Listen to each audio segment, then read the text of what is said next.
A Casa Elefante contém conteúdo adulto. Se você acha inapropriado um professor mostrar seu Grindellow para o aluno, melhor não ouvir esse podcast. Olá, sejam bem-vindos à Casa Elefante. Puxa uma cadeira, pede um café e vem discutir a obra de J.K. Rowling capítulo a capítulo com a gente. Hoje, o 8º capítulo de Harry Potter e o Prisioneiro de Azkaban, A Fuga da Mulher Gorda.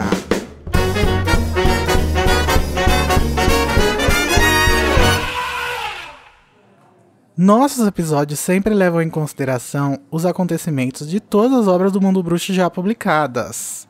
Então, se você não sabe o que tem no cálice que o Snape trouxe pro Lupin, melhor não ouvir esse episódio. Eu sou o Igor Moreto, que não tenho permissão para visitar Hogsmeade, então vim tomar um café aqui. E tô aqui tomando café com a Larissa Andrioli, cujos olhos cintilam na direção de Snape, assim como os olhos de Snape cintilaram na direção de Lupin, não é, Larissa? Gente, eu não tenho nem roupa pra responder essa piada. Não tenho, não sei dizer, quero apenas dizer que shippo, e é isso. Você já fez essa revelação no podcast que você shippa esses dois personagens? Devo ter feito, talvez. Talvez nos últimos episódios, assim, porque os dois apareceram bastante, mas não sei. E aqui à minha esquerda, também sentada aqui tomando café comigo, está Nayara Sevciuk, que teve um retrato dela vandalizado por um cachorro. Gente, eu não tenho um segundo de paz. O cachorro veio aqui e mijou tudo, cagou tudo no meu quadro, sabe? Eu tô aqui de boa, de boa.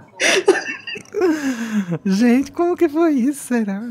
Levantou a perna e mijou, né? E é com essas pessoas que a gente vai falar sobre a vida escolar em Hogwarts, visitas a Hogsmeade e o ataque de Sirius Black.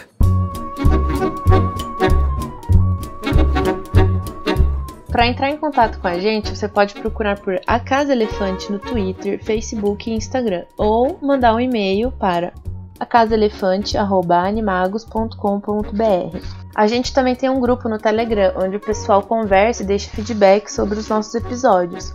Para entrar é só acessar o endereço t.me/ogrupoelefante. Então vamos para o nosso queridíssimo duelo de resumos, onde dois participantes duelam pelo direito de iniciar a discussão do capítulo com uma frase que seja da escolha do vencedor ou da vencedora. Ganha quem conseguir fazer o resumo completo do capítulo em menos de 30 segundos, tá? Vocês já sabem, né? Já. Uhum. Enfim, vamos jogar um dado para decidir quem tem o direito de escolher quem vai fazer o resumo primeiro. Nayara, você quer o quê? Par ou ímpar? Me conta. Hoje eu vou escolher par. E deu 2 par, parabéns, Nayara!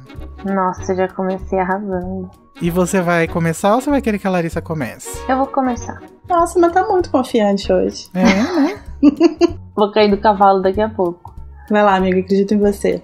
Então, Nayara Sevciuk, você vai tentar fazer um resumo de 30 segundos do capítulo A Fuga da Mulher Gorda em 3, 2, 1... Bom, nesse capítulo a gente tem várias aulas pinceladas, a gente descobre que defesa agora é a aula favorita de todo mundo, menos de quem? Isso mesmo, da Sonserina. Hagrid dá uma aula péssima, Trelawney chora com o Harry, tem aula do Snape, ele fica puto com o Neville por motivo nenhum. O povo vai pra Hogsmeade, o Harry não, ele vai falar com o Lupin, eles têm uma conversa muito legal, depois tem o jantar de Halloween e o quadro da Mulher Gorda foi violentado. É isso. Chocada. Acabou! Lacrei. Lacrou. Depois da metade você foi na velocidade 5 do grau, né, Nayara? Nossa, que ideia, sim, acendeu a chama. Acho que hoje é seu dia, né? Chegou o meu momento de brilhar. Calma, calma. Porque agora é a vez da Larissa Andrioli tentar fazer um resumo de 30 segundos do capítulo A Fuga da Mulher Gorda em 3, 2, 1, já! Ai, meu Deus. Eita. O Lupin começa a dar aula e aí ele passa dos dementadores e começa a mostrar algumas criaturas para os alunos e tal. O Harry não consegue ir para Hogsmeade porque não pode, não tem assinatura.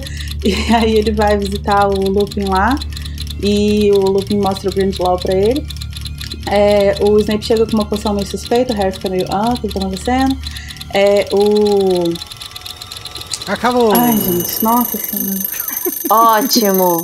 10/10. Ai, gente, como a Nayara chegou mais longe, né? Ela até terminou, inclusive. O prêmio vai pra ela. Parabéns, Nayara. Uhul. Obrigada, mãe, pai, Igor, Larissa. Parabéns, Xuxa. Nayara. Você arrasou. Você merece um. Se você curte o conteúdo do Animagos e quer nos ajudar a continuar produzindo, você pode nos apoiar através do PicPay. É só acessar picpay.me/animagos e escolher o seu plano. Com a sua ajuda, a gente vai poder continuar produzindo conteúdo acessível e de qualidade para você. O endereço é picpay.me/animagos. O fim do ano se aproxima e as aulas de defesa contra as artes das trevas rapidamente se tornaram a matéria favorita dos estudantes. Enquanto Snape, que sabe do que houve no capítulo anterior, está atormentando Neville mais do que nunca. Harry não consegue visitar Hogsmeade com os amigos, acabando na sala de Lupin, onde o vê tomar uma poção misteriosa. Ao retornarem ao salão comunal, os alunos da Grifinória se deparam com a mulher gorda sumida e sua tela toda rasgada, toda cagada. Pensei exatamente isso. E aí, Nayara, você vai começar a discussão, já que você ganhou o duelo de resumos, né? Diz pra gente aí o que você quer falar. Então, o que eu queria falar é sobre uma coisa que acontece mais pro final do capítulo, depois que o pessoal voltou de Hogsmeade, que o Rony começa a meio que tirar coisas do bolso para entregar pro Harry, e ele fala, a gente comprou tudo que deu pra comprar, pra você experimentar, não sei o que. Porque o Pob não conseguiu ir, né? Melhor pessoa, E daí, Rony. primeiro que eu achei muito legal da parte dele, porque a gente sabe que o Rony é de uma família que não tem muitos dinheiros, né? Uhum. Então ele abdicou, se assim podemos dizer, da sua parte, tipo, coisas que ele podia gastar só com ele mesmo, pra dividir com o Harry, que não pôde visitar Hogsmeade. Então eu achei isso muito legal. E o Harry nem pra dar umas moedas pra ele, né? Fala assim, compra ela pra mim. É aquele amigo que vai viajar pro exterior, você pede pra ele trazer um iPad e ele não te paga. Ai, nossa, nunca faço isso. Enfim, eu acho muito interessante isso, e daí também gera um questionamento, que é de onde veio esse dinheiro, se é normal, não só a família Weasley dar dinheiro pros filhos, porque a gente imagina também que nos outros anos os gêmeos foram pra Hogsmeade, eles devem ir todo ano. Tipo, se eles dão essa mesada, entre aspas, se todas as crianças são assim também. E calma, militância, a Hermione também dividiu o dinheiro dela pra comprar coisas. Só que a gente sabe que o Rony é mais pobre. Eu acho que a escola fala pros pais, inclusive eu acho que no formulário lá que tem que assinar, talvez tenha alguma coisa sobre isso, porque precisa, né? Os pais trouxas, por exemplo, os da Hermione, eles precisam e pegar esse dinheiro, né? Fazer essa conversão. Então, sim. Deve ter algum sistema aí. Tipo viagem escolar, que a mãe dá um dinheirinho, dá 10 pra tomar um refri. Mas quando a gente coloca isso porque, tipo, até então, como o Hogsmeade não tinha aparecido, essa questão em si não tinha aparecido também, né? Mas é quando você coloca na balança, tipo, a situação dos Weasley só piora, né? Porque agora só falta a Gina poder ir pra Hogsmeade também. Daqui a pouco todos os filhos deles vão estar indo pra Hogsmeade. Então deve ser, tipo, é mais um gasto, né? Porque eu imagino que o dinheiro que eles dão pra Gina ficar lá de garantia, por exemplo, é menor do que o dinheiro que dão pra uma criança que vai poder ir pra Hogsmeade, porque eles vão poder comprar coisas, né? E eles devem ter gastos também que os pais precisam arcar, né, na escola. Mas tipo o quê? Não sei. Eu tenho a impressão de que não, assim. Eu tenho a impressão de que é tudo meio que por conta. Tirando isso, assim. Sei lá. Mas uma coisa que ficava na minha cabeça também, por exemplo, no Natal, o Ron sempre dá presente pro Harry. E sempre dá presentes comprados, né? Tipo, a senhora Weasley manda coisa que ela fez e tal, doce, suéter. Mas o Ron não, o Ron dá coisa comprada. Então ele realmente deve ter alguma forma de juntar, né? Ele deve receber algum tipo de mesada, alguma coisa assim. E ele guarda pra esses momentos. Será que ele sai pra passear com o cachorro dos vizinhos? Pra ganhar um extra? Sai passear com o hipogrifo dos vizinhos. Mas é muito interessante, né? Porque, igual a Lari falou, até o momento de aparecer Hogsmeade, a gente nunca tinha pensado nisso. Mas eles fazem algumas compras. Até porque lá em Enigma a gente vai ver que quando o Harry e o Rony entram pra aula de poções, que eles não estavam inscritos, eles têm que comprar o livro. Então eles têm que mandar uma carta com o dinheiro. Sim. Então eles imagino que todas as crianças devem levar algum dinheiro, que sei lá, vai que quebra alguma coisa, estraga. um material e tem que comprar. Esse tipo de coisa que eu acho que tem que... que os pais têm que arcar, sabe? Tipo, se quebrar a varinha, o que faz? O Rony, coitado, ele sabe que a família não pode, então ele nem liga, né? Ele pega e bota o Durex. A vassoura, por exemplo, quem cuida da vassoura? Eu acho que tem que ser o aluno, né? E não a escola. Sim. Mas vamos aproveitar então que a gente tá falando dessa visita de Hogsmeade. Porque finalmente chegou, gente, o fim de semana que os alunos vão pra Hogsmeade. Os alunos menos Harry, né, coitado? Não, e vamos falar que o Harry não tem permissão. Aí o Rony dá uma ideia, porque, assim, como todo bom amigo, você quer deixar seu amigo feliz, você quer apoiá-lo. E seu amigo do lado. Aí ele dá a sugestão, né? Pede pra professora. E a Hermione fica putíssima. E gente, nesse momento, era que ela devia fazer o quê? Talvez ficar calada? Talvez, mas... A Hermione, ela tá tipo ali, tá com o saco cheio. Acho que é muitas aulas, ela não tá conseguindo lidar. Ela tá ranzinza aqui com o Harry, né? Ela não quer que o Harry faça isso. Depois ela vai ser com a Lila. Que a gente vai falar mais tarde do coelhinho que morreu. Descanse em paz. Binky. Eu não entendi, gente, por que ela tava assim. Pra mim não fez sentido ali na narrativa ela tá contra. Porque ela fala pra ele assim, tipo, não, Rony, o Harry tem que ficar na escola. Por quê? Ninguém tem que ficar, mas ele tem. Será que é por causa do Black? Acho que é por causa do ela Sirius, tá preocupada? Né? Sim, mas na verdade, considerando o cenário, assim, que ninguém sabe que o Sirius Black não é esse tal aí que estão falando. Tipo, é o mesmo cara, mas ele não tem essa personalidade. Todo mundo corre perigo. Pois é. Se ele é, tipo, o suprassumo dos seguidores de Voldemort. Não, mas ele tecnicamente é perigoso. Mas é porque eles já meio que sabem que o Sirius tá atrás dele, né? Atrás do Harry. A Hermione sabe? Sabe, porque o Sr. Weasley falou com o Harry. E aí o Harry contou pra eles. Mas, assim, eles não sabem a história toda, né? O Harry ainda não ouviu. Mas ele sabe que o Sirius queria pegar ele, né? Entre aspas, assim. Fez mais sentido agora então pra mim. Mas assim, eu ainda acho que não faz sentido, porque a Hermione tem uma identificação muito grande com a McGonagall. E ela tem muita noção de que a McGonagall vai ser uma pessoa que vai tomar a decisão correta ali. Então, tipo, eu acho que ela podia até virar pro Harry e falar assim, olha, vai lá, mas eu acho que ela não vai deixar, não. Mas assim, ela não vejo por que ela insistir pra ele nem tentar. Isso pra mim não faz muito sentido, porque eu acho que fica muito óbvio que a McGonagall não vai deixar. Sim, e eu acho que, como amiga, mesmo ela sendo a pessoa mais sensata dos três, eu acho que seria legal ela demonstrar esse lado mais amigável do que o lado razão, sabe? Tipo, seria muito legal mesmo se você fosse, tenta lá, mas eu acho que ela não vai deixar. Alguma coisa assim. E não tipo, não, você tem que ficar aqui, dormindo. Sim. Até porque ele não tá, tipo, falando que ele vai fazer uma coisa errada. Tipo, quando eles descobrem, quando ele tem o mapa e tal. Ali é outra situação. Aí eu até entendo dela ficar contra. Mas ele tá só indo, tipo, pedir uma permissão pra um professor, sabe? Então acho que não tem problema nenhum ele fazer isso. Fora que, assim, eu acredito que nessa ida a Hogsmeade, as crianças não vão desacompanhadas. Sim, não que vá, tipo, excursãozinha de grupo, mas deve não. A gente sabe que vão alguns professores. Nossa, não, mas eu acho que eles vão desacompanhados sim. Total, você acha? Sim, eu acho que é por isso, inclusive, que tem essa permissão, que tem que ter essa permissão. Eu acho que tem professores lá. Não, tem, mas eles não estão lá pra tomar conta dos alunos. Não, mas é isso que eu quis dizer. Tipo, não é excursão que o professor tá lá olhando eles, mas eles estão lá. Mas eles não estão completamente desamparados também, né? Tipo, tem professores por lá. Tem outros adultos responsáveis também, né? Sobre essa coisa da Hermione não ser empática, né? E parecer... Sei lá, ela não se importa muito com os sentimentos das pessoas, parece. Eu acho que esse é um problema que ela tem, que faz parte pra mim da construção do trio.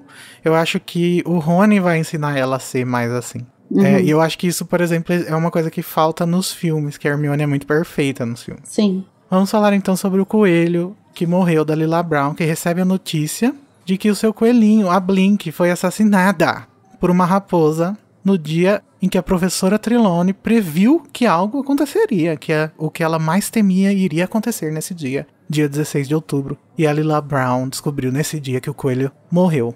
Mas a Hermione, cética e insensível, quer deixar bem claro pra Lila que ela não acredita nas previsões da Sibila e acaba sendo meio tóxica, né? Falando assim, tóxico amada, mas o coelho não morreu hoje, ele morreu ontem. Não, gente, é ridículo. Tipo assim, mas isso era a coisa que você mais temia? Mas você temia que ele teria sido morto por uma raposa? Meu Deus do céu, menina, cala a boca! Você que não tem isso? Você não quer ajudar, não atrapalhe, Hermione, por favor.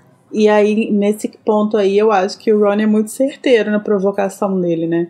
Ele vira e fala assim, não liga não, a Hermione não tem sentimento pelos bichinhos dos outros. Assim. Apesar dele estar querendo só lechar por causa do Perebas, né? Uhum. Mas é perfeito, assim, a colocação dele. Porque eu acho que, realmente, isso que você falou é uma coisa que realmente falta nos filmes e que fica muito clara nos livros, assim, como que eles vão se influenciando em pontos, né? Tipo, coisas que um tem, o outro não tem. Uhum. E eu acho que, tipo, o Ron, ele não tem muito esse raciocínio lógico, essa coisa da Hermione de, tipo, pensar muito bem sobre as coisas que você vai fazer, planejar e tal. E a Hermione tem, tipo, zero dessa coisa de se colocar no lugar do outro, de tentar entender o que tá rolando. E de, às vezes, até, tipo assim, ver que a pessoa tá falando uma merda, mas assim, porque a pessoa tá num momento sensível, assim, você pode, né, não precisa ficar enchendo o saco. Você pode deixar a pessoa falar e deixa pra lá. Depois você corrige em outro momento, ou não corrige, também não é nada demais. E acho que realmente eles têm uma troca muito legal nisso ao longo da saga. Por isso que eles se completam. Ai, começou, gente. Mas, Larissa, conta pra gente o que aconteceu. Onde está o Perebas que o Rony teve que fazer essa piadinha aí com a Hermione? Então, chegou o nosso momento onde está o Perebas do capítulo, né? Quando eles estão lá no salão comunal, no intervalo de uma aula, tem um momento em que o Rony vira e fala pra Hermione tirar o bichento de perto porque o Perebas está dormindo na mochila dele. E aí tem um momento muito legal, que aponta mais uma vez pra questão do bichento, né? Tipo, pra esse mistério também que cerca um pouco o bichento de qual é a dele, né? Porque o Ron fala isso e aí o bichento imediatamente pula em cima da mochila dele. Uhum. Eu acho sensacional. Como se ele estivesse ouvindo. Como se ele tivesse captado a informação e pula lá pra atacar o Perebas. Uhum. Eu acho ótimo que ele já dá a deixa falando, então, ó, algo de errado não tá certo com esse gato aí, hein? Ou talvez seja com o rato, né, Rony? Tá muito curioso isso. Então, mas tipo, ele quis dizer do gato e na verdade é do gato e do rato. Uhum. Nenhum dos dois ali é normal. Porque a gente sabe que o bichento, ele não é um gato, simplesmente, né?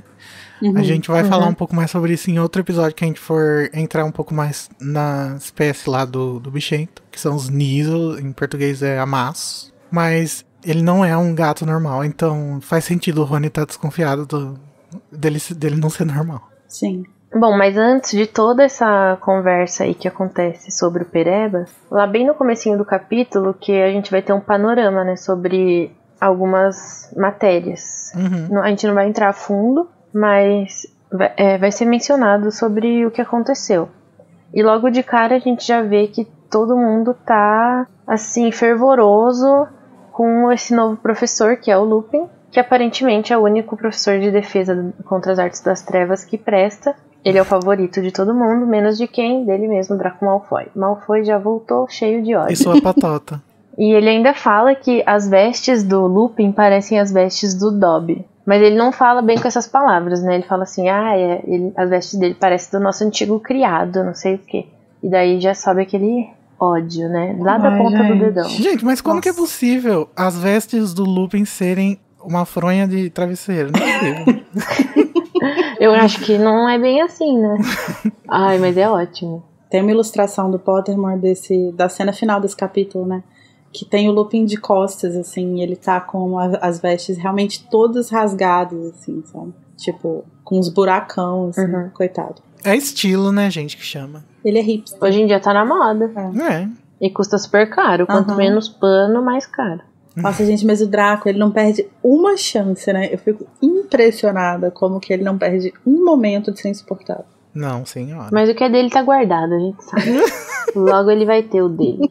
E não vai demorar muito, né? Mas aí, então, nessas aulas, né, que a gente começa a ver um pouco, depois que o Lupin deu a aula do bicho-papão, a gente vê que ele começa a entrar em criaturas, né? Seres e tal, não sei como denominar isso. Aí ele vai apresentar algumas criaturas que a gente vai ver ao longo dos capítulos e tal.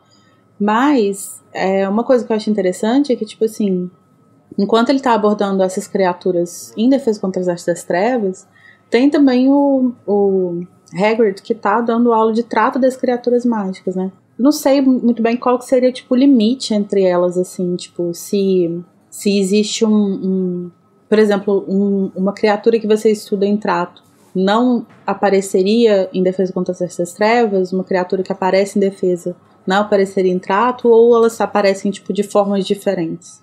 Então, eu tava pensando muito sobre isso, porque eu também fiquei com essa dúvida, tipo, por que eles trazem criaturas nas duas matérias? Uhum. E uma coisa que eu acho que faz um pouco de sentido é o tipo de criatura, porque trazer essas criaturas que o Lupin tá falando em trato das criaturas mágicas, acho que seria mais perigoso, porque eles estão em trato, eles realmente aprendem a cuidar, a tratar dessas criaturas, tipo, o que eles podem fazer e tudo mais. E defesa, eles realmente vão aprender a se defender, porque essas 3 criaturas que ele fala, que na verdade que aparecem nas aulas de defesa, eles têm alguma coisa em comum, que é que eles vão contra os bruxos, né? Eles são meio, assim, não é do mal a palavra, mas eles são mais violentos, eles atacam, né? Mas eu não sei se eu tô viajando, mas se eu não me engano, eu acho que no 5º livro, quando eles estão com aquela professora substituta, Grubbly Plank, isso. Ela dá uma aula que aborda alguma dessas criaturas. E aí eu lembro que, tipo, fala assim, eles já tinham estudado elas com o professor Lupin, então...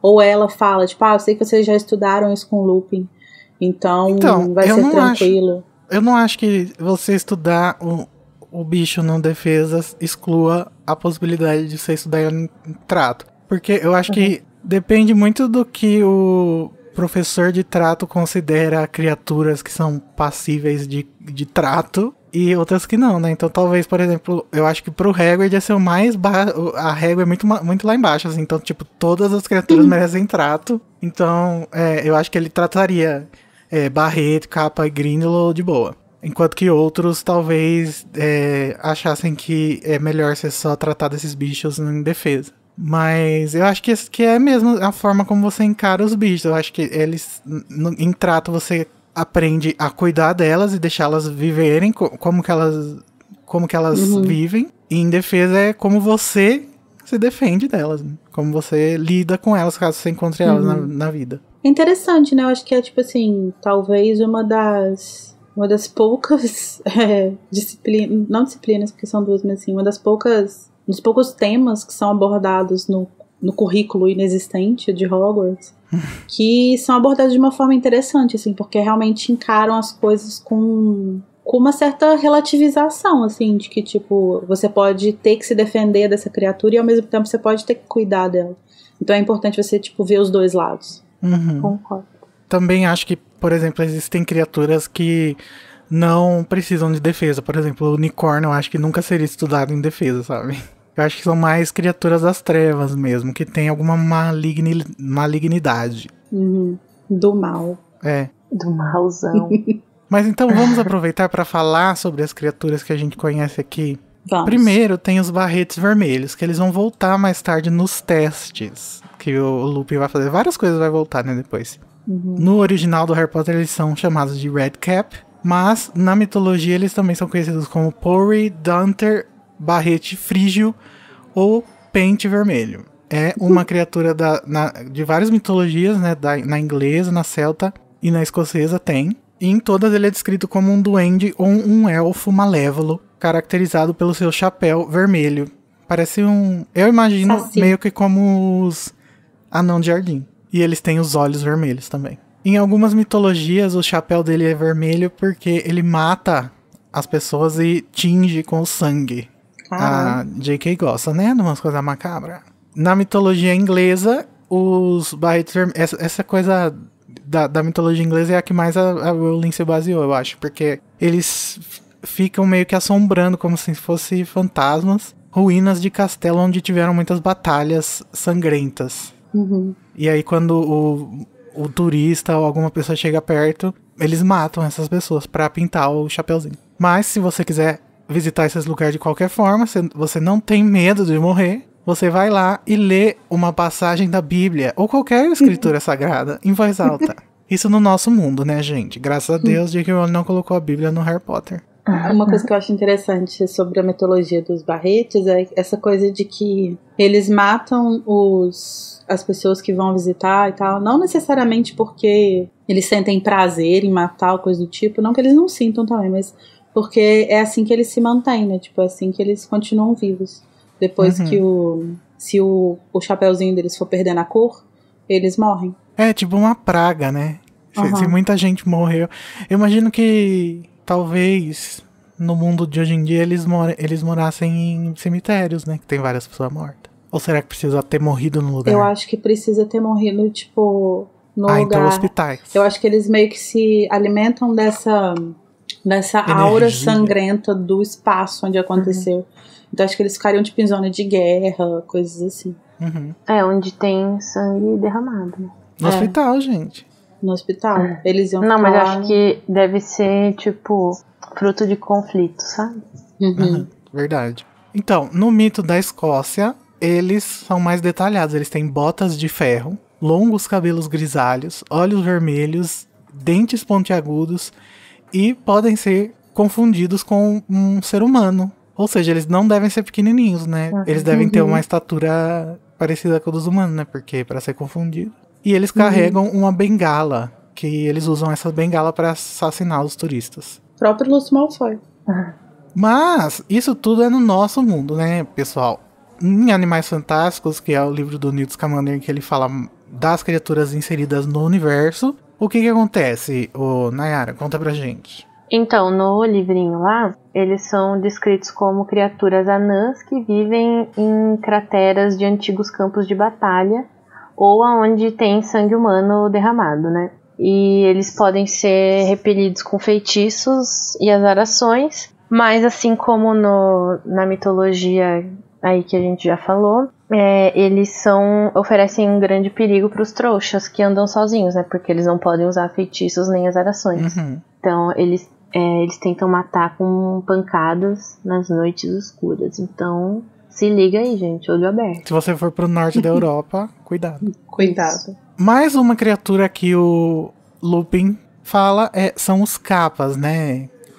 Larissa, conta pra gente. O Kappa, né, que é o nome japonês para essa criatura, que significa criança do rio. Ele também é conhecido pelos nomes de Kawataro, que seria garoto do rio, ou ainda Kawatora, que seria tigre do rio. E ele é um yokai aquático do folclore japonês. E ele tem uma ambiguidade. Ele pode tanto ser uma criatura que tem coisas boas, quanto coisas ruins, né? E aí os japoneses acreditam que tem algumas formas de você se proteger de um kappa quando ele é um kappa do mal, digamos assim. Quando o kappa tá adulto, né, plenamente desenvolvido, ele tem o tamanho de uma criança, mais ou menos de 10 anos, assim, e ele é hermafrodita. A pele dele é escamosa, meio verde, amarelada, assim, e ele tem uma cara de macaco e as costas de tartaruga, com um casco, né?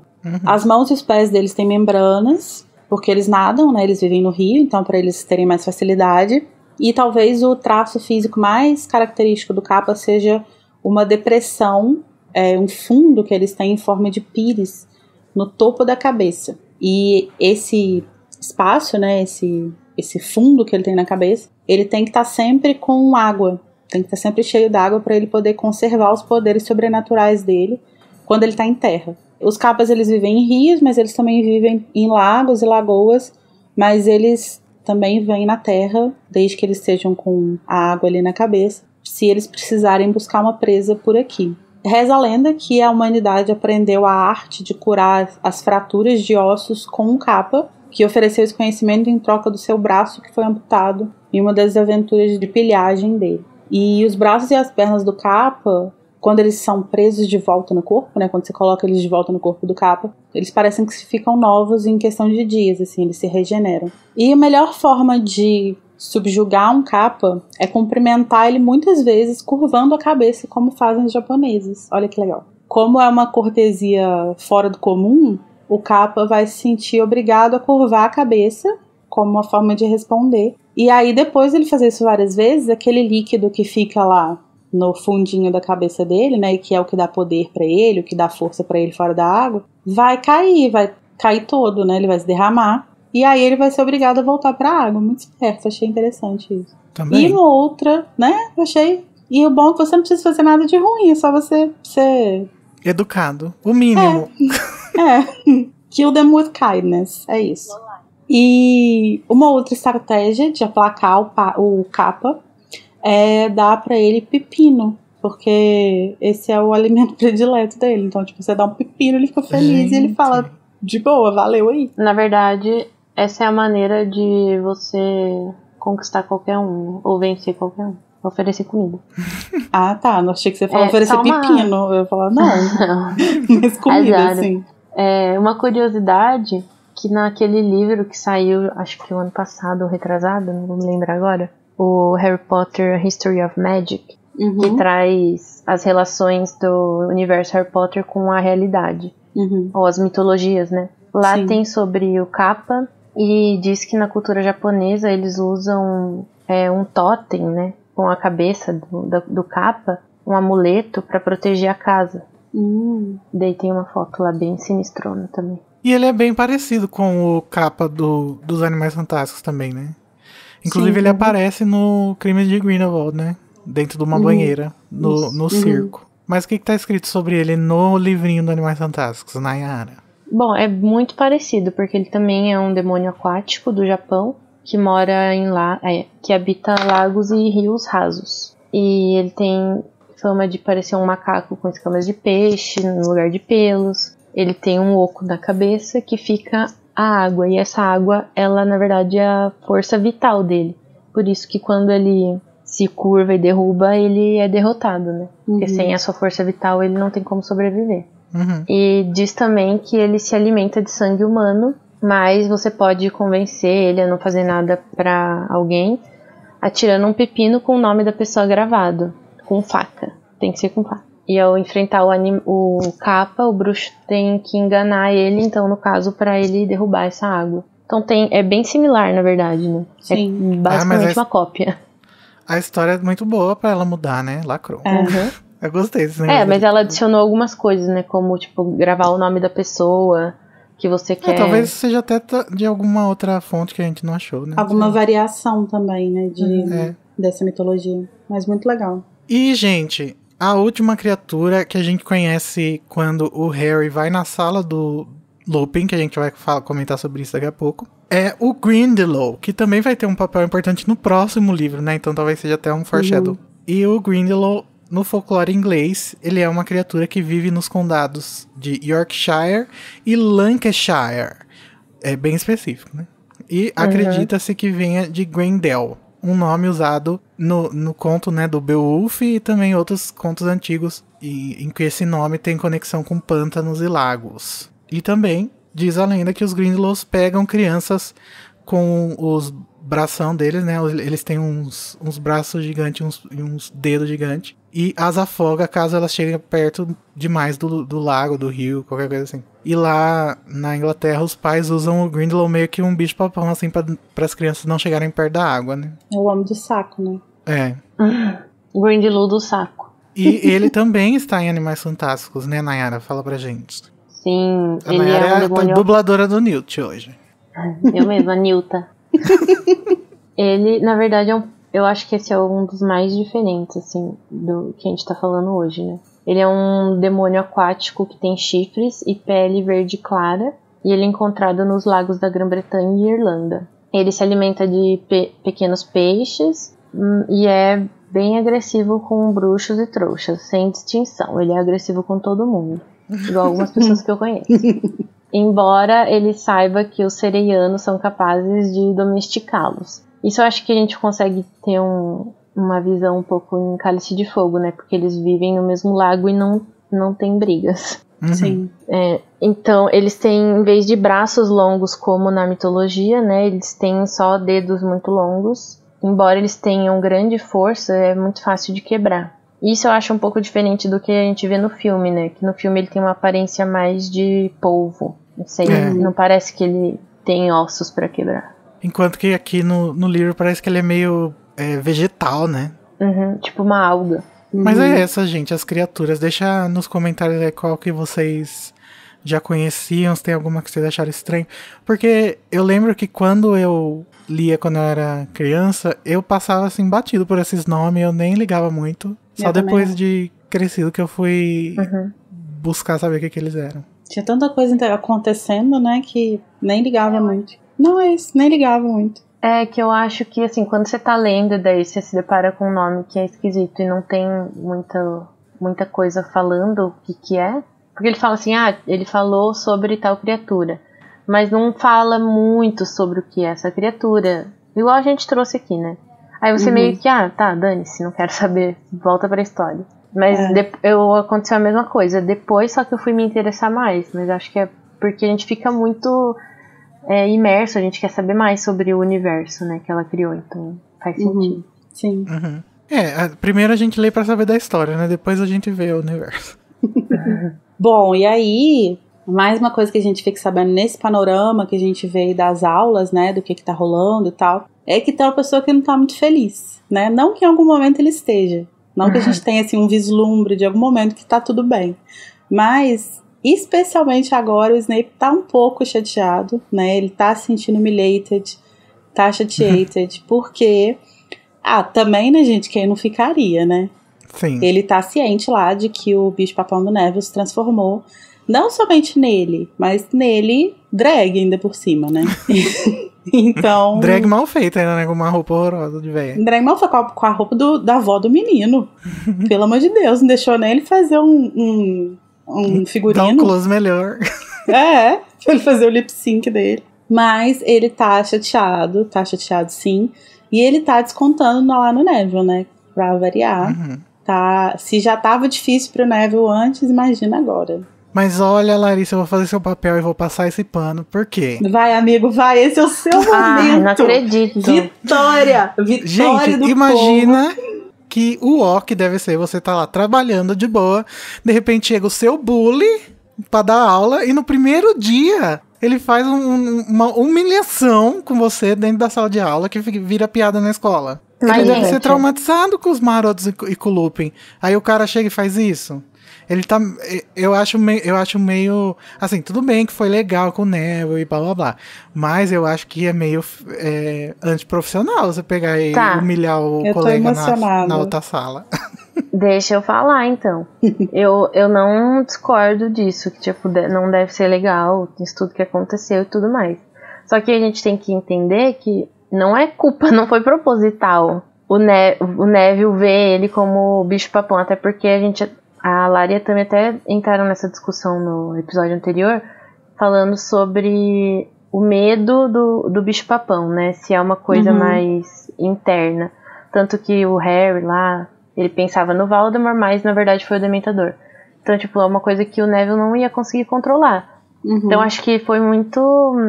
a parte dele aparecer com as roupas da avó dele foi ideia do Lupin, isso eu acho que... Errou a mão, né? Erro do Lupin, mas humilhar o Neville por ele se sentir acuado, né, em relação ao Snape, essa parte eu não acho legal, sabe? Eu também não, mas eu não acho que eu não tô falando disso. Eu acho que o Neville não tem culpa nenhuma nessa história. Se alguém aí tem culpa, é o próprio Snape e o Lupin, porque o Snape, primeiro porque, gente, você ser o bicho-papão de um aluno não é pesado, né? Então já é culpa dele ter aparecido lá na sala.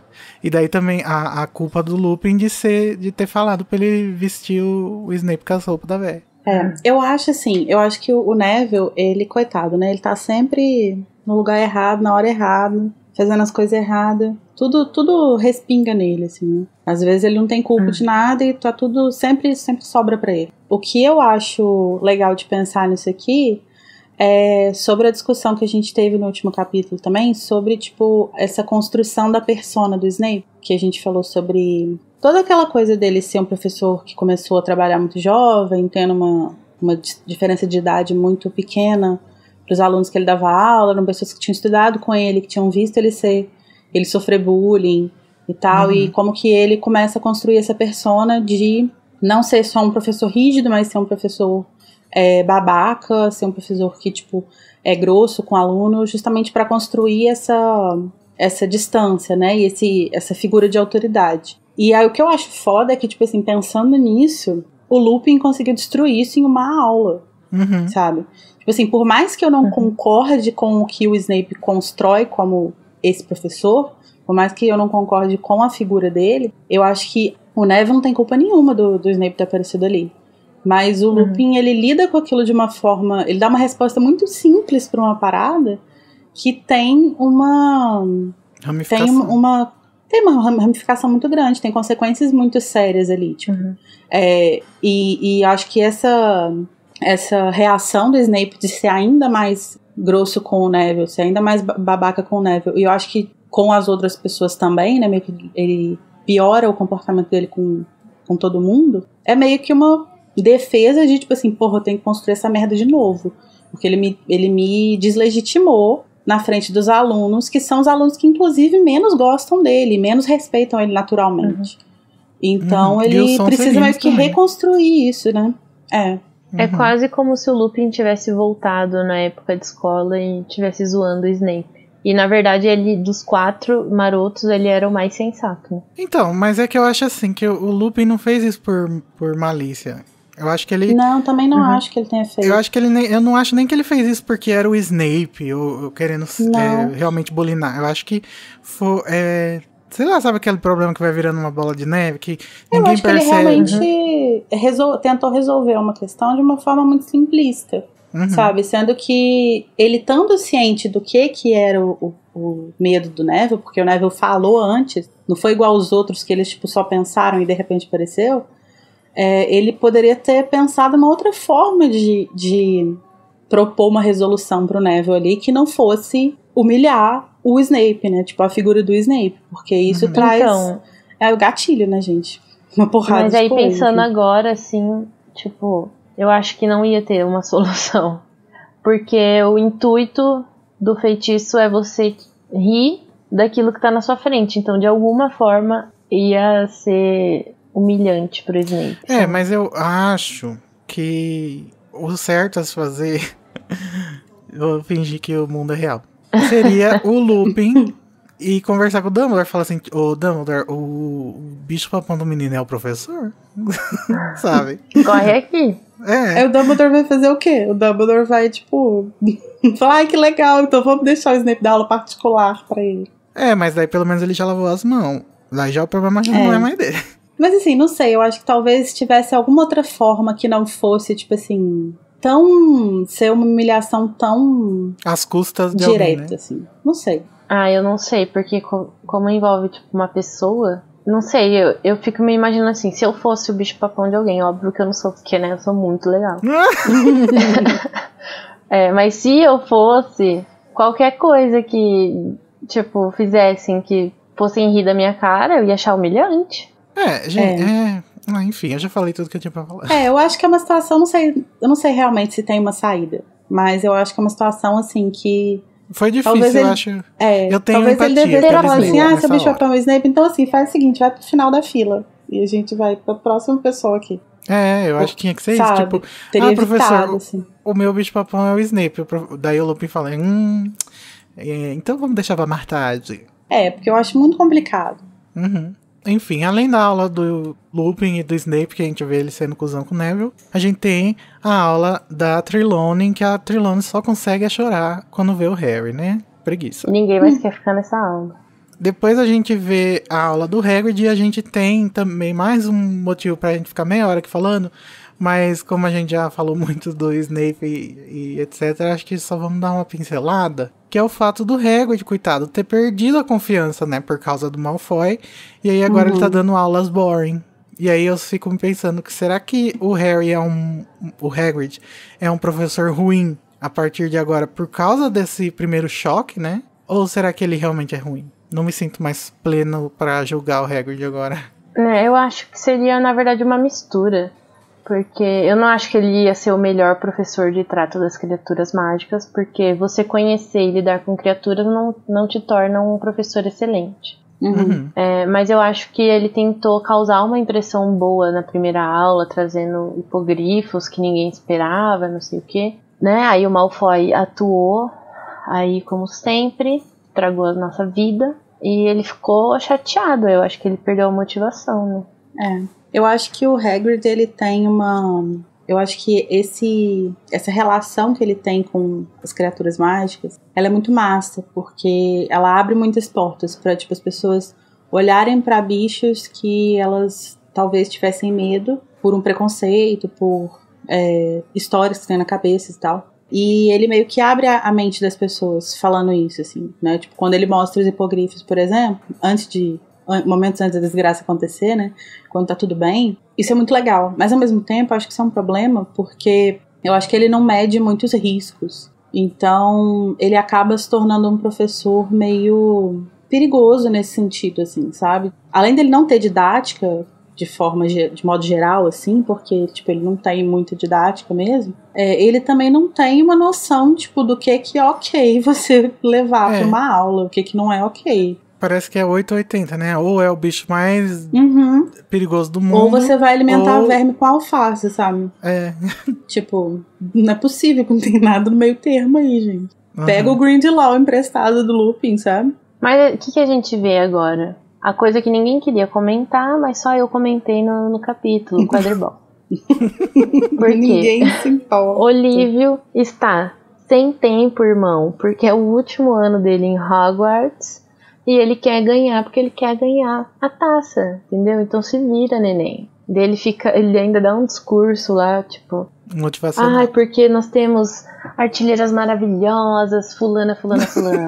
Porque nós temos um apanhador, não sei o que, lá. Sabe, gente, eu achei muito, tipo, fim de festa, assim, que a pessoa tá bêbada falando, eu amo você, não sei o que lá. E ainda vem o Fred, né, e fala, tipo, você também é um ótimo goleiro, Olívio.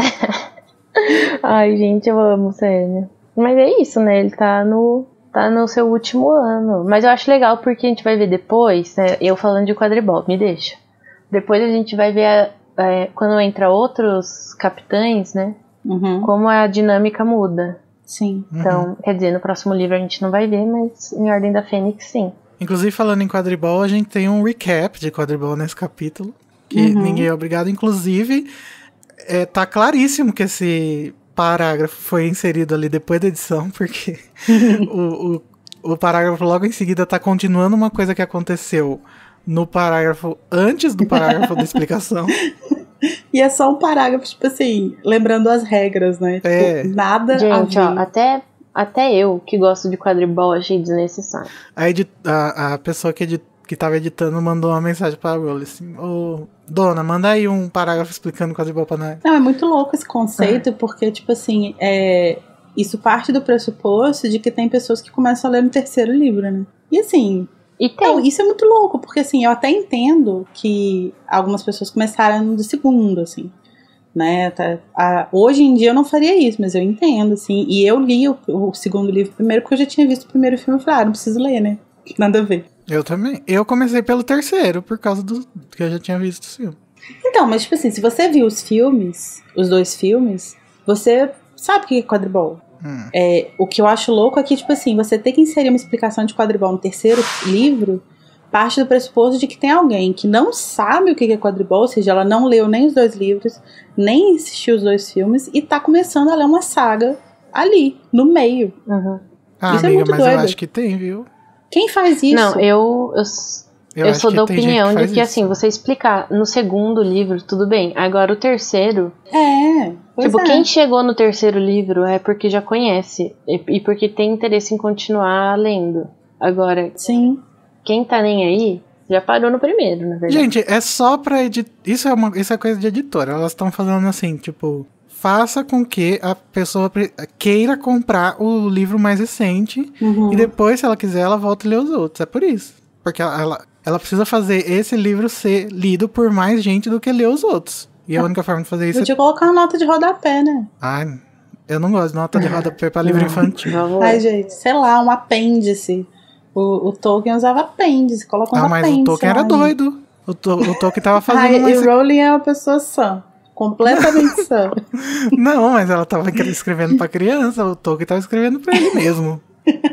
Então, gente, o Harry Potter não tem permissão de Hogsmeade, né? Como todo mundo lembra lá do segundo capítulo que o Walter tinha falado pra ele que só ia dar se ele se comportasse, mas ele acabou fazendo a tia Guida virar um balão. Acho que ele entendeu o conceito de se comportar um pouco errado. E antes dos alunos do Rony, da Hermione e do Draco, todo mundo ir pra Hogsmeade, o Draco faz chacota do Harry, mas o Harry não liga porque ele é superior, porque o que vem de baixo não atinge o Harry Potter. Lacrou o Harry. Mas então, já que ele não ia ter esse passeio, ele não ia no zoológico com a 5ª série, ele decidiu que vai fazer tarefa. Então ele vai no salão da Grifinória e lá a gente conversa com a mulher gorda, né? Já deixando o foreshadowing pro final do capítulo. E descobre a senha do salão da Grifinória que a Luísa, da nossa equipe, disse que achava que era o nome da mulher gorda. Fortuna Major. Maravilhosa. Você não sabia disso, Lari? Não. Imagina, qual que é seu nome? Meu nome é Fortuna Major. Fortuna Major. Fortuna Major. E é engraçado porque a senhora Fortuna, a senhora Major, fala pro Harry: meu filho, por que você me acordou se você já ia sair? Eu acho muito engraçado. Tá achando que isso aqui é palhaçada, é? Então o Harry sai e ele decide que foda-se, ele não vai fazer tarefa não, exausto, ninguém merece a minha tarefa, já que não deixaram eu ir pra Hogsmeade. Então ele tá passando lá pelo corredor e o Lupin chama ele pra sala dele, pra mostrar seu Grindelwald. O professor diz que sabe das previsões da Trelawney porque a Minerva contou pra ele. E aí, gente, eu achei tão fofo que eu fico imaginando qual será que é o tipo de relação que o Lupin tem com a Minerva, né? Porque eles já foram colegas de guerra, né? E agora eles são colegas de profissão. Será que eles tomam um chazinho da tarde, falando dos velhos tempos? Eu imagino exatamente isso. Eles tomando um chá e conversando. Mas o que eu acredito que aconteça não é, tipo, conversar ou contar isso pro Lupin de forma de fofoca. Mas sim, justamente pra ele ficar, tipo, de olho no Harry e tudo mais, até porque, né, ele é um dos mais próximos do pai dele. E eu acho que tá todo mundo meio em alerta, né? Por causa dos Sirius e tal, tá todo mundo meio em alerta. E principalmente com relação ao Harry. Então, acho que é uma forma realmente... Acho que inclusive isso aqui é mais do que mostrar se os dois têm uma relação de amizade ou não. Acho que mostra o carinho que a McGonagall tem pelo Harry. Tipo, dela se preocupar em, tipo, deixar alguém de olho nele, assim. Ou o ranço que ela tem da Trelawney, né, gente? Não vamos tirar isso daí. Ai, gente, eu tô muito poliana hoje, né? Na conversa que o Harry tá tendo com o Lupin, ele quer saber por que na aula do bicho-papão, o Lupin não deixou ele enfrentar o bicho-papão. E daí o Lupin explica, né? Porque o Harry ficou putão. E daí ele explica que achou que o Harry fosse trazer o Voldemort pra dentro da sala. Imagina o bafo, né, que ia ser. Todo mundo saindo correndo, dando no cu e gritaria. E ele fica meio surpreso que o Lupin não tenha mentido, né? Que ele achava... O narrador fala que ele achava que o Lupin ia fingir que nada tinha acontecido, tá tudo bem. E eu acho que... eu adoro muito essa cena e tal, porque acho que tem muitas coisas interessantes pra gente pensar. Mas uma coisa que eu acho muito legal é que a gente vê que o Lupin trata o Harry de uma forma muito madura, assim mesmo. Tipo, ele fala, tipo, quando o Harry pergunta, né, porque ele fala, eu achei que seria óbvio isso. Então, tipo, você vê que ele já tem uma confiança, assim, de que o Harry não iria achar que ele tava fazendo alguma coisa, tipo, sendo um professor babaca com ele ou coisa do tipo. Sim. E eu acho legal também que a gente vê isso da parte do Harry, assim, porque quando o Lupin pergunta, tipo assim, você tem alguma coisa te incomodando? E o Harry fala assim, não. E aí, tipo, imediatamente o Harry muda de ideia e fala sim. Então você vê que, tipo assim, ele meio que já confia no Lupin, né? Já estabeleceu uma ligação ali com ele. Sim.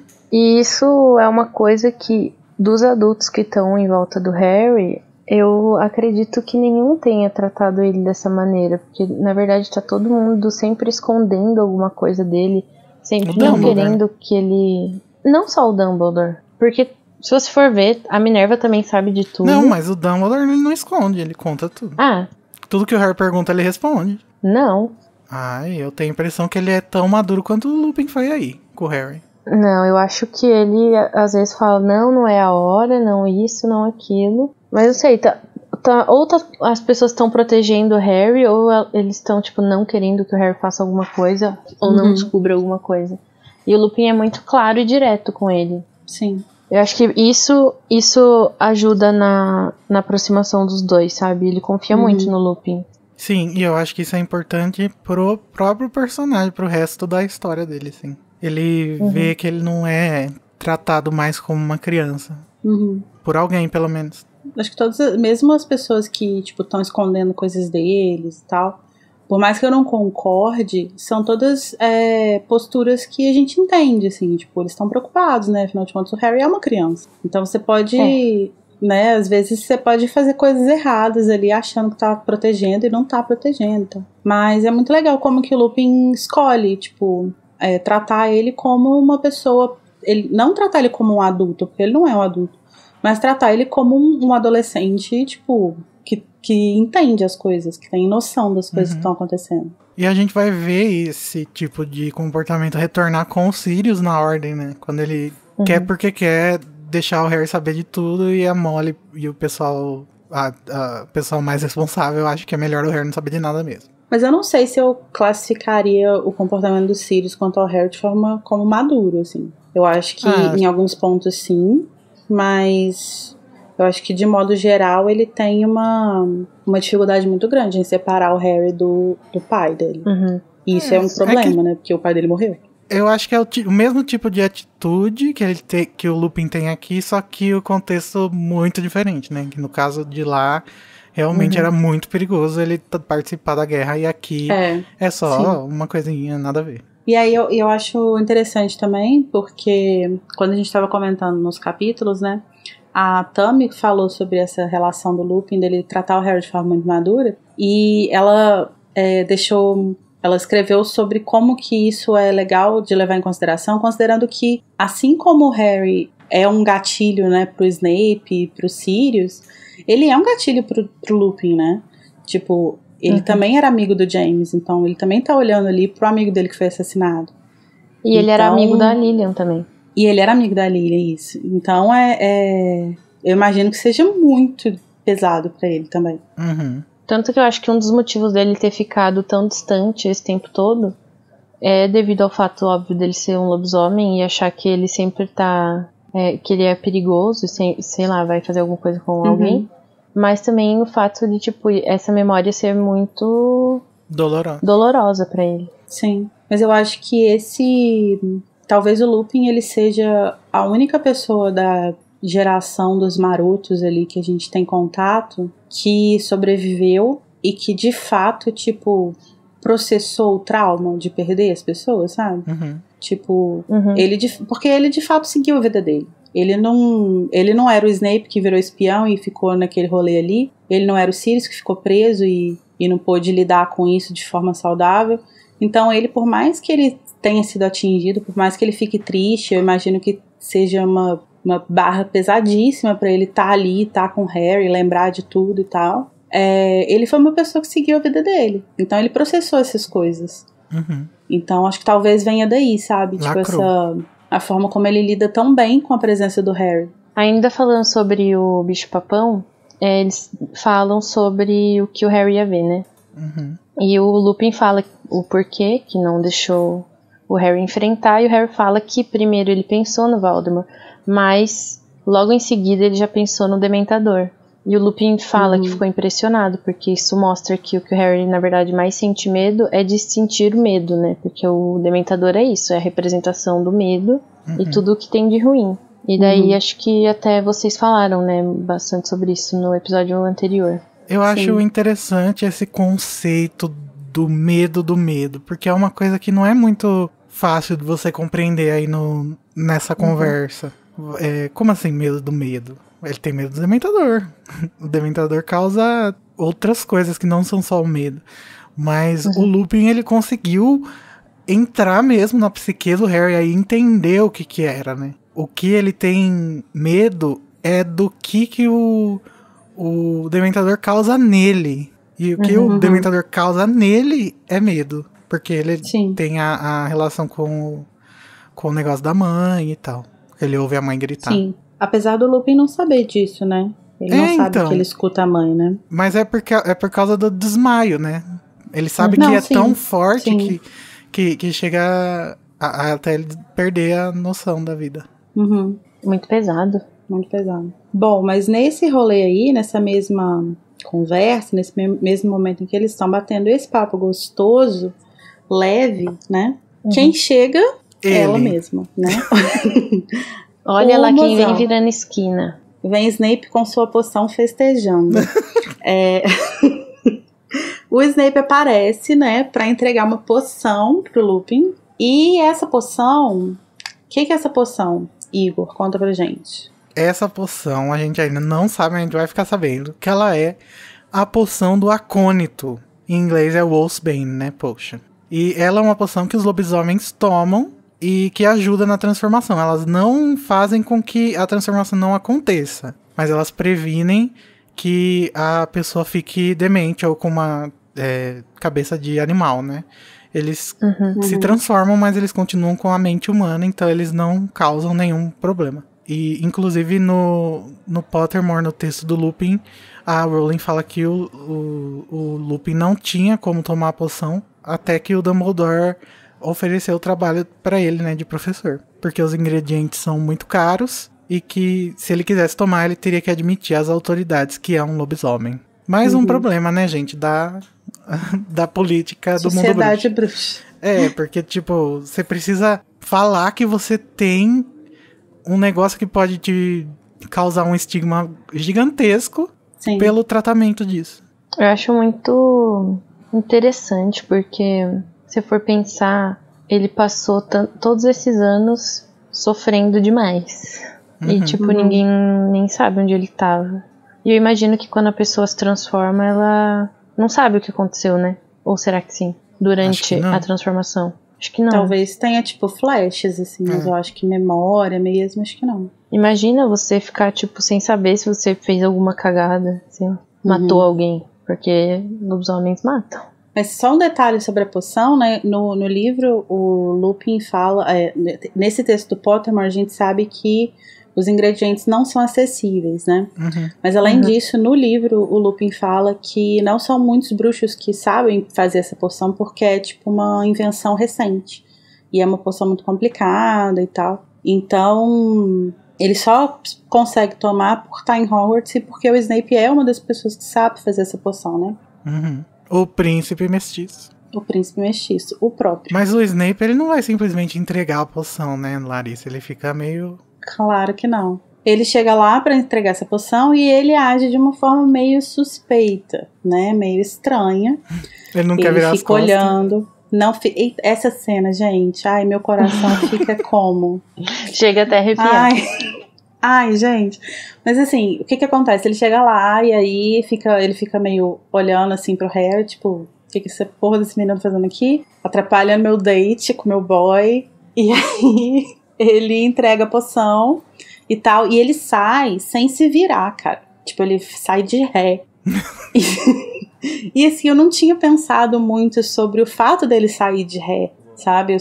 Essa cena sempre acho muito interessante pra pensar como que ele fica incomodado com aquilo ali. Mas o fato dele sair de ré é engraçado essa cena. Mas eu acho curioso porque ela traz uma questão que a gente não conhece ainda, mas que a gente vai conhecer depois, que é o fato de que o Lupin, ao lado do James, entre aspas, é uma ameaça pro Snape, né? Ele sempre leu dessa forma. Como ele tá acostumado ali só a encontrar o Harry, por mais que ele projete o James no Harry, ele não vê o Harry como uma ameaça, de fato, né? Só que quando ele vê ele com o Lupin ali, a impressão que dá é que é tipo um gatilho tão forte que ele não consegue nem virar as costas. Porque é como se ele tivesse de fato na frente de dois dos agressores dele, assim, né? Não dou conta, gente. Não dou conta. Eu não sei se eu acho muito efetiva essa construção aqui do trauma do Snape. Porque eu acho que essa frase se passa assim despercebida quando a gente tá lendo. Mas eu acho interessante a gente pensar que talvez essa saída de costas seja realmente um sintoma do trauma do Snape mesmo, né? De ver essas duas figuras juntas de novo. Pois é, então, eu nunca tinha lido dessa forma. Eu sempre lia como um incômodo dele de... mais uma desconfiança de, tipo assim... por que ele tá com o... por que duas pessoas em quem eu não confio estão aqui juntas, sabe? Mas depois de ler na sequência, né, pra gravação, e depois da discussão que a gente teve no último capítulo e tal, sobre como que os traumas dele ainda podem estar vivos de alguma forma, eu acho que isso é uma leitura possível, assim, mas eu acho que ela realmente passa despercebido. Acho que não é uma coisa que fica muito clara, a não ser que você esteja imediatamente buscando essas evidências, assim, sabe? Como você, né, Lari? 24 horas. Meu job é esse. Aí eu fico também pensando sobre como que foi esse reencontro do Snape e do Lupin, né? Que deve ter sido interessante. Imagina a sala dos professores. Provavelmente o Dumbledore que pediu, né, pra ele fazer essa poção. Que eu imagino que se fosse um pedido do Lupin para o Snape, talvez não acontecesse tão amigavelmente. Ele ia falar, não. Foda-se, Te vira, dá seus pulos. Eu fico muito curioso, eu acho que é um espaço vazio muito interessante esse do... como que foi o reencontro do Lupin com o Snape. Eu tenho algumas fanfics que eu posso te mandar. Manda pra nós. Sabe o que eu acho interessante? Que eu não entendo até hoje. Talvez eu tenha perdido essa informação. Por que o Dumbledore chamou o Lupin? Não sei também. Como pra ser professor.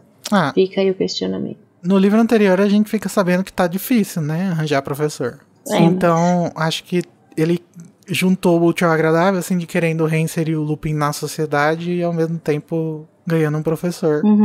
Nessa questão desse reencontro, assim, eu acho que o Snape ele tem uma segunda intenção ali, tipo, por trás dessa poção. Porque ele tem nas mãos dele uma possibilidade de controlar um lobisomem, né? Tipo, e já que ele vai ter que trabalhar com o lobisomem, acho que o melhor é fazer o negócio pro menino ficar quieto, né? Pra não dar nenhuma merda.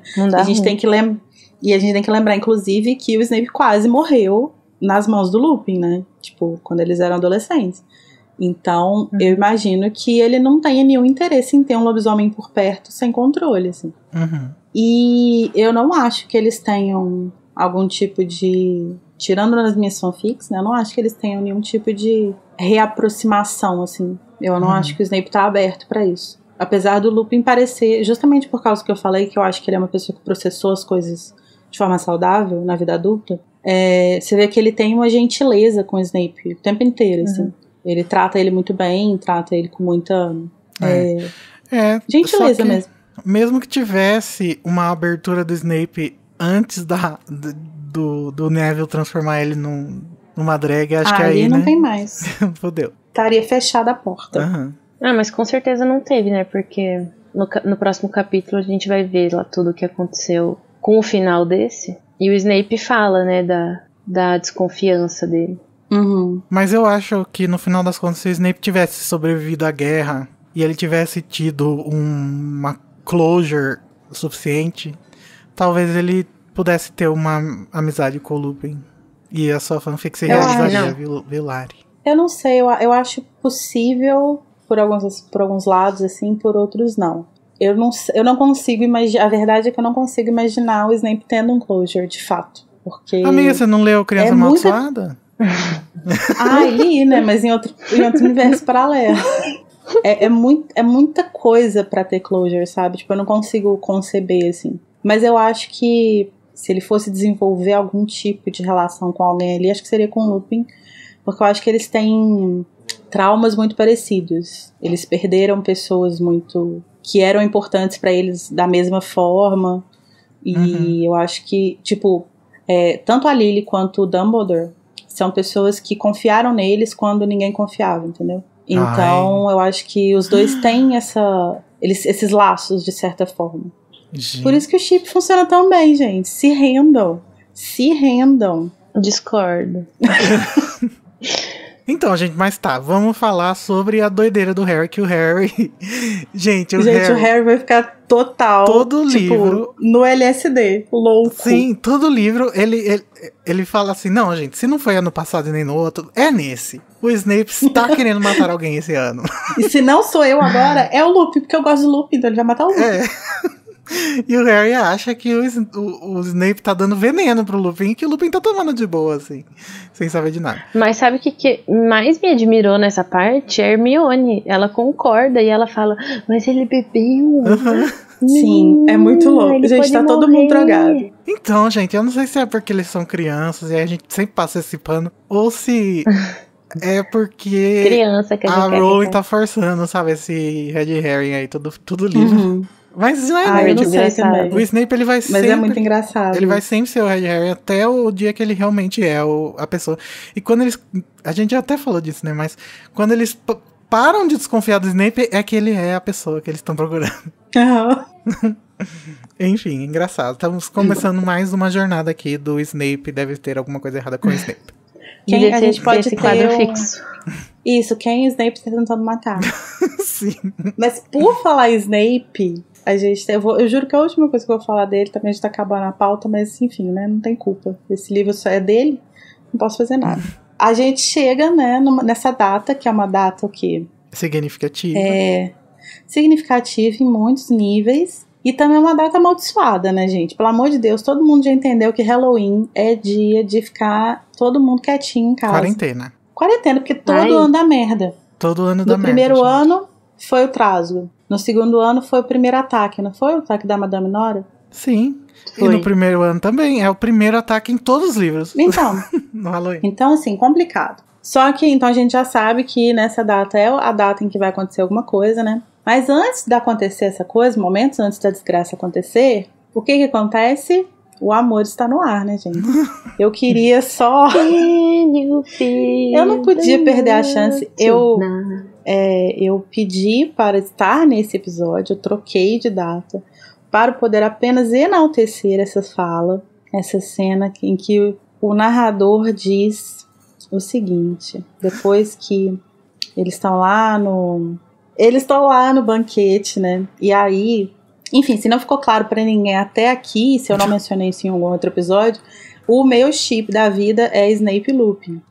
E aí, como que tudo começou? Quando que eu comecei a usar esse tipo de droga pesada? Foi nesse livro, foi nesse capítulo, foi nesse parágrafo, que termina com a seguinte frase: o olhar de Harry percorreu a mesa até o lugar que Snape ocupava. Seria sua imaginação? Ou os olhos de Snape cintilavam na direção de Lupin com mais frequência do que seria natural? Gente!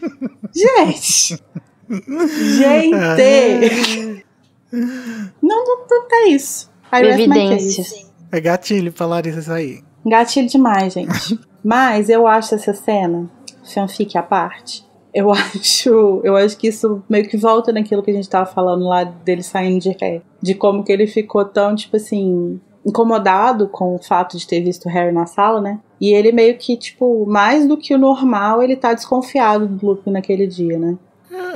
Eu tenho, assim, agora, né? Eu tenho a impressão que talvez a justificativa seja que ele tá meio pensando assim, será que a poção vai funcionar? Será que deu tudo certo? Mas aí os olhos dele iam cintilar, Igor?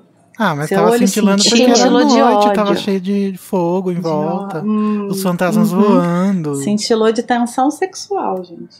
Tudo bem, Lari, se você quer acreditar nisso, quem sou eu? Interpretação, né? Cada um. Eu acho que a principal função dessa frase é fazer o leitor ficar com o pulga atrás da orelha por causa do Snape, né? Novamente.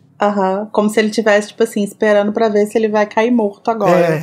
Porque o meu veneno vai fazer efeito. É tipo aquela cena do primeiro que o Harry olha pro Snape e o Quirrell tá de costas e daí ele acha que é o Snape. Ai, eu amo.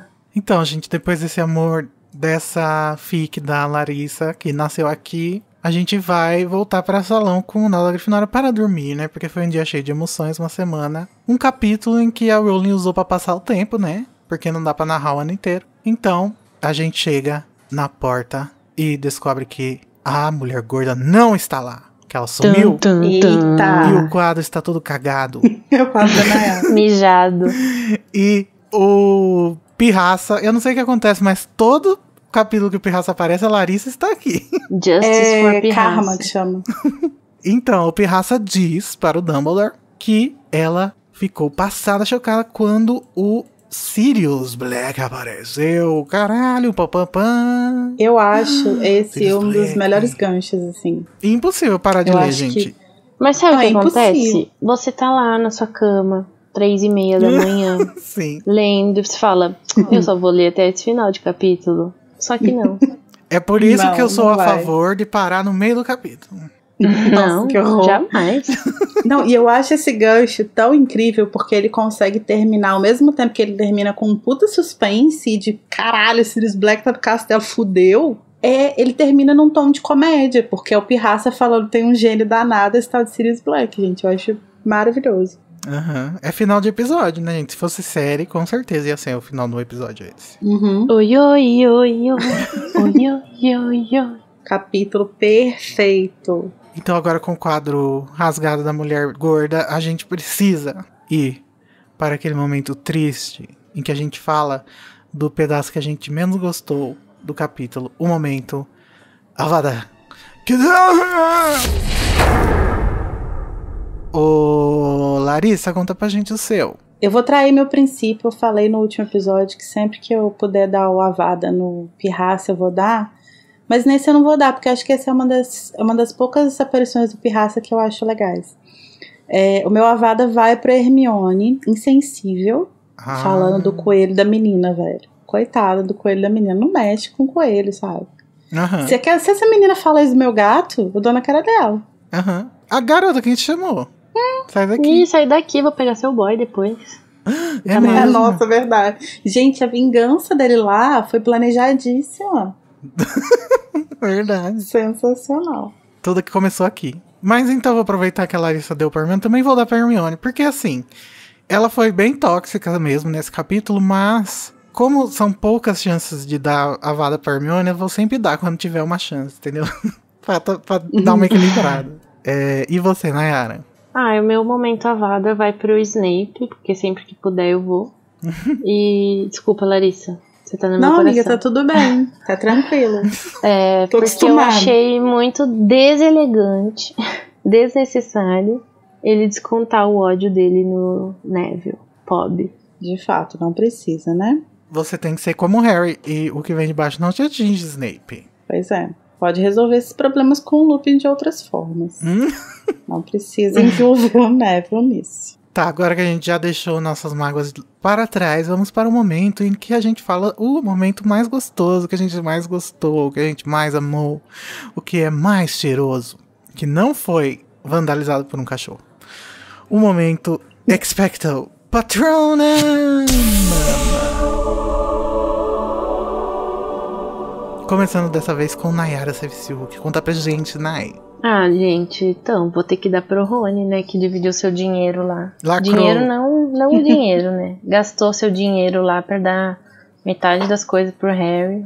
Isso é broderagem, moro? Ai, Nayara, não fala isso, que essa palavra tem conotação pornô. Eu sei, amigo. Eu achei que você não sabia. Eu sei, eu tô por dentro. Vou dentro da borderagem. Mas não, falando sério, eu achei muito legal porque... gente, De fato. sei lá. Eu acho que a achei gente tem muito que... top. Assim, né? Vocês dois são defensores do Rony, né? Eu não tanto. Então, eu acho que quando ele tem um momento positivo, a gente tem que exaltar mesmo. E o seu, Lari? A gente não precisa nem falar, né? Obviamente. Obviamente, é o momento quando a luz dos olhos meus. Como é que é? Esqueci o resto da música. Quando a luz dos olhos meus resolve se encontrar. e a luz resolve se encontrar. Ai, que bom. Que isso é meu Deus, que frio que me dá o encontro desse olhar. É isso, perfeito. Amados da minha vida. O meu Expecto Patrono vai para Lia Wyler. O quê? É a patota? Não. Ela falou assim: sente-se, convidou Lupin, tirando a tampa de uma lata empoeirada. Receio que só tenha chá em saquinhos. Mas eu diria que você já bebeu chá em folhas que chegue.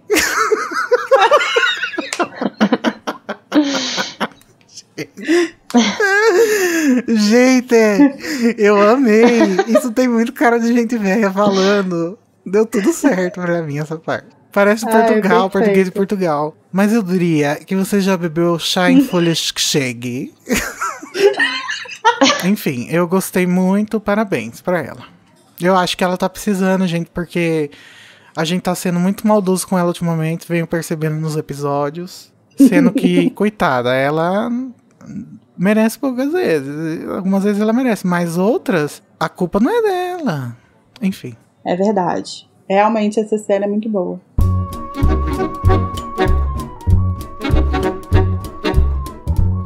Mas então é isso, pessoal. Agora que a gente tem esse cliffhanger incrível, que tal a gente partir para descobrir o que aconteceu com a mulher gorda na semana que vem, no capítulo 9 de Prisioneiro de Azkaban, a amarga derrota. Será isso? Ai. Tchau. Tchau.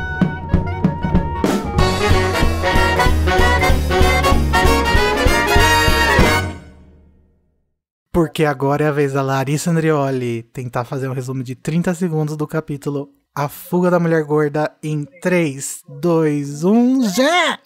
Nossa senhora, já esqueci tudo que aconteceu. Meu Deus do céu. Peraí, a gente pode começar.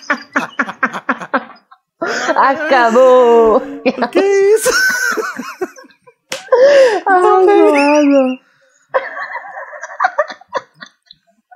Tem 10 segundos. Gente, eu tive uma crise de riso. eu também. Acabou. Parabéns, Larissa. Lacrou. Ai, mas você não quer tentar de novo? Não sei, não. Acho que eu não consigo. Amiga, se você quiser, a gente finge que não existiu esse. A gente põe nos bloopers. Tá, deixa eu só tomar uma água. O que aconteceu, meu Deus? Eu acho que eu fiquei apavorada com a possibilidade de ter que fazer um resumo diante do resumo tão bem sucedido da Nayara. Ai.